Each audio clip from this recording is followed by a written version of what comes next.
ओम साक्षी दोस्तों, आज हम रामायण के उस गुप्त रहस्य का पर्दा उठाने जा रहे हैं जिसे 99% लोग नहीं जानते। यह रहस्य केवल पृथ्वी की पुकार की कथा नहीं, बल्कि मानव जीवन और आत्मजागरण का गहरा संदेश है।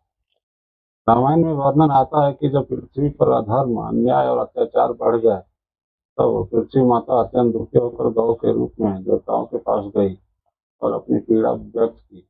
इसके बाद भगवान विष्णु ने श्री राम के रूप में अवतार लेने का संकल्प किया। लेकिन प्रश्न यह है, क्या पृथ्वी माता यह पुकार केवल त्रेता युग की घटना थी? आध्यात्मिक दृष्टि से इसका उत्तर है नहीं।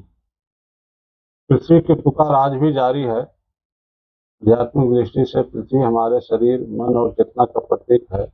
जब हमारे भीतर क्रोध, लोभ, अहंकार, ईर्ष्या और अधर्म बढ़ने लगते हैं, तो हमारी आंतरिक शांति दबने लगती है। हमारा मन दुखी हो जाता है और यही हमारे भीतर की पृथ्वी की पुकार है। जब मनुष्य सत्य से दूर चला जाता है, तब उसका अंतर्मन उसे बार बार पुकारता है, जागो, अपने वास्तविक स्वरूप को पहचानो।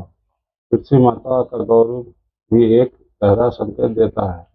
गाय करुणा, धैर्य, सहनशीलता और पोषण का प्रतीक है। जब जीवन से ये गुण समाप्त होने लगते हैं, तो संसार में अशांति बढ़ जाती है।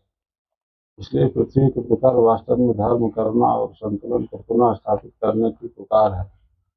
और तब भगवान श्री राम का अवतार होता है। आध्यात्मिक दृष्टि से श्री राम का अवतार बाहर नहीं, हमारे भीतर होता है। जब मनुष्य अपने जीवन में सत्य, धर्म, करुणा और आत्मज्ञान को अपनाता है, तो उसके भीतर राम चेतना जागृत होती है और अधर्म का अंत शुरू हो जाता है।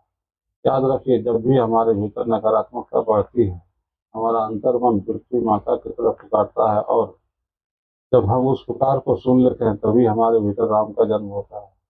यही है पृथ्वी के पुकार का वह गहरा आध्यात्मिक रहस्य जिसे 99% लोग नहीं जानते। ओम साक्षी।